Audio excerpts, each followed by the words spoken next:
আমি নেসারউদ্দিন, পিতা মোহাম্মদ নান্নু মিয়া, গ্রাম শমীশপুর, উত্তরপাড়া।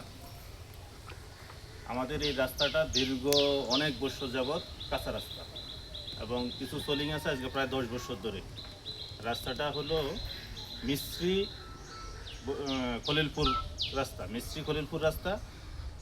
এই রাস্তাটা একেবারেই কাঁচা এবং খুবই খারাপ পরিস্থিতি। আমার বাচ্চা গত 3-4 দিন আগে দিয়েও রাস্তার মধ্যে স্লিপ খেয়ে পড়ে স্কুলে যাওয়ার সময় হাত ভেঙে গেছে, এরকম পরিস্থিতি রাস্তাটা। এবং এই সোলিং হয়েছিল কিছুটা, এটাও আজকে 10-12 বছর হয়ে গেছে।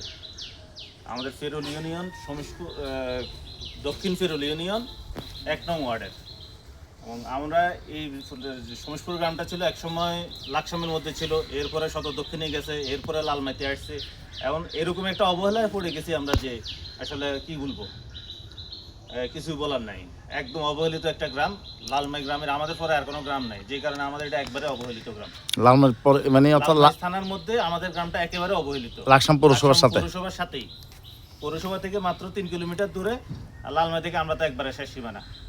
কিন্তু আমাদের এরকম পরিস্থিতিতে আমাদের বাচ্চা কাচ্চা স্কুলে যাওয়া আসা খুব ভয়াবহ অবস্থা, খারাপ পরিস্থিতি। প্রায় কয়টা পরিবার এখানে প্রায় 300-র উপরে পরিবার আছে, পাশাপাশি মানুষ আছে অন্তত 5000-এর প্লাস।